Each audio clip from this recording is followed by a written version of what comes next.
Hello everyone, and welcome to Health is Wealth. Hope all is well and all you fabulous, amazing people are doing well. So I'm on here real quick to, just like the video says down below, is to remind us of the importance of taking our power back.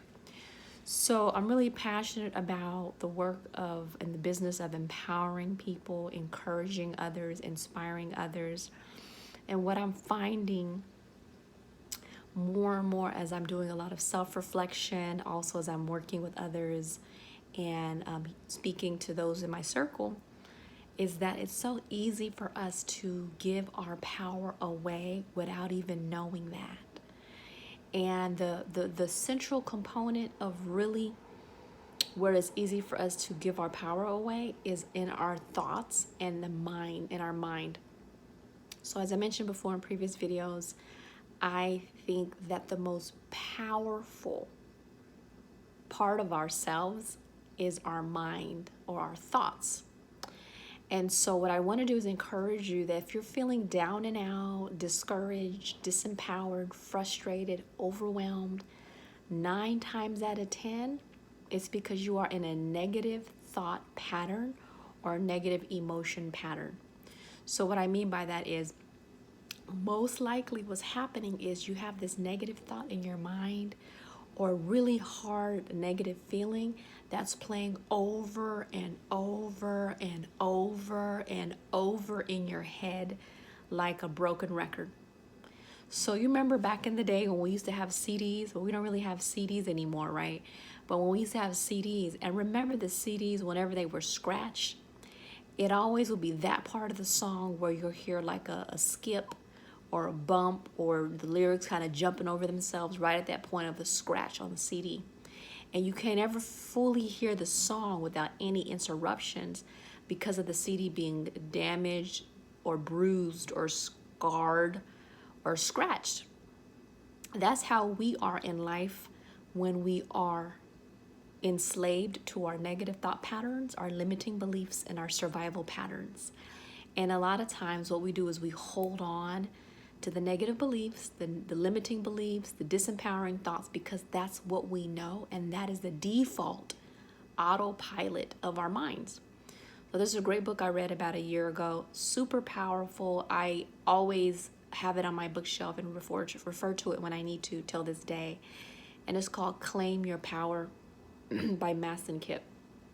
Wonderful book. I mean, for me, this was a game changer, breakthrough book. So if you are in a situation where you're feeling down and out, discouraged, please go to your nearest library, your nearest bookstore, wherever you can get your hands on this book called Claim Your Power. And so this video is really, like I mentioned, about taking your power back.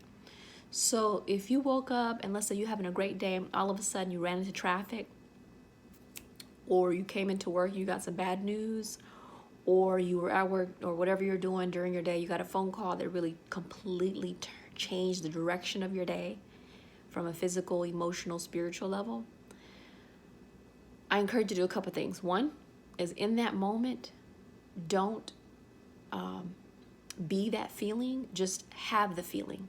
There's a difference when we be our feelings and when we have our feelings.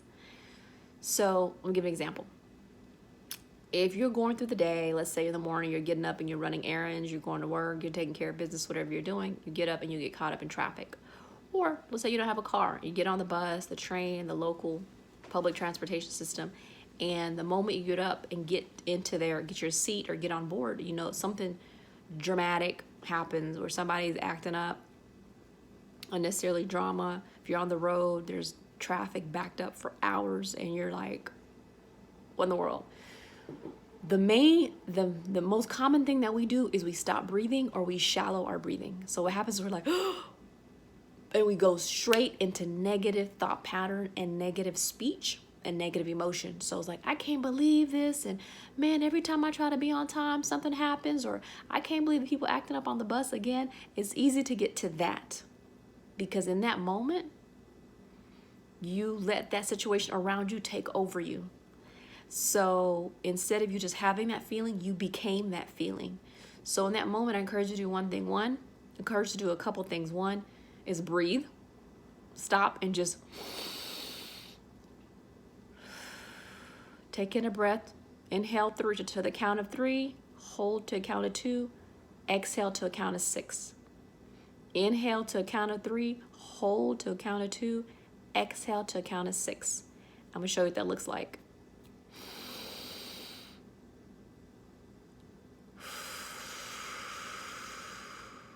I'm gonna show you one more time.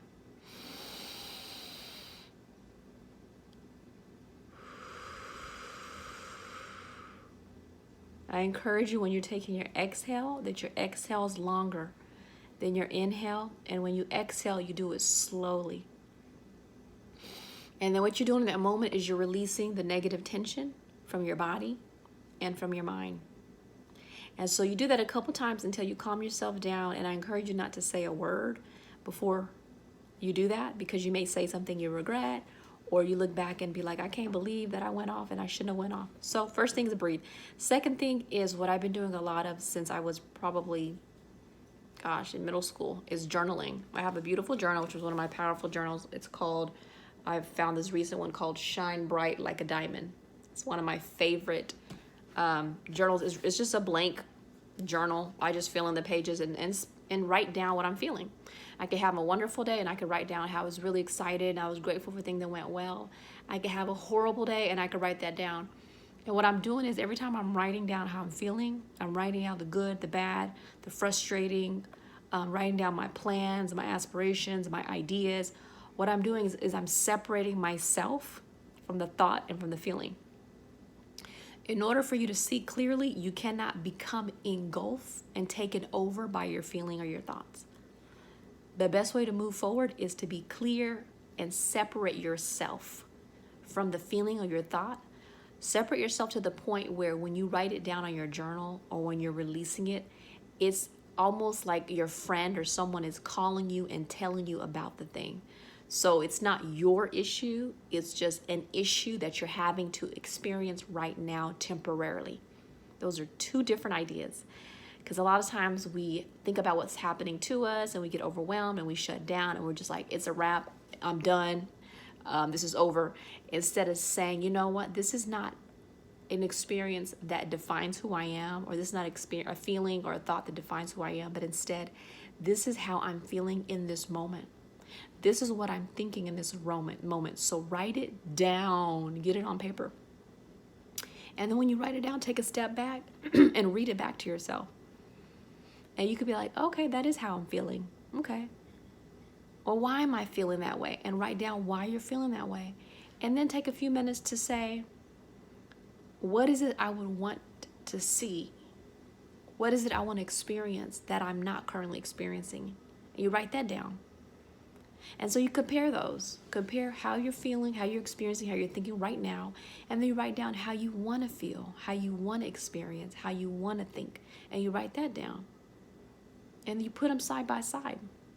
And you notice there's a gap. And that, my friends, is an opportunity to make a decision. You could decide that I'm going to stay where I am because I don't really want to put the energy into turning it around. Or you could say, I'm not really happy where things are going. I'm not really satisfied with the outcomes of what is my current situation. So what I'm going to do instead is I'm going to change up my habits. I'm going to get up earlier in the morning. I'm going to cut my social media time. I'm going to cut out the foods that I eat that aren't good for me. I'm going to drink more water. I'm going to go by the park or the local track and I'm going to walk around 30 minutes every day or every other day. Whatever it is that you want to change in your life, whether it's physical, mental, emotional, spiritual, psychological, whatever it is, you have the power to do it. And it all happens with one decision. One thing I love about what Lisa Nichols says in her work and her writings and her speeches is, and also I believe Lisa Nichols and I believe Dr. Cindy Trim mentioned this as well, is that you're only one decision away from where you want to be. Instead of focusing so much on changing everything around you, be willing to say, how can I change the way I make decisions? How can I change the way I think? How can I change the way I feel? And understand that your feelings are closely connected to how you think. So what you think affects how you feel in your emotional state. And what you feel and how you feel actually affects how you behave or how you act. And then a lot of this also is tied to some inner subconscious beliefs. So I want to leave you with that remind you that you have the power to change whatever it is you want to change. You're one decision away from switching whatever you want to switch and transfer in your life. You have the power to do it. You have to own it. You have to be willing to do something different to get a different outcome, and understand that you are worth it. Your family, your friends, everyone that's connected to you is worth the change that you want to see.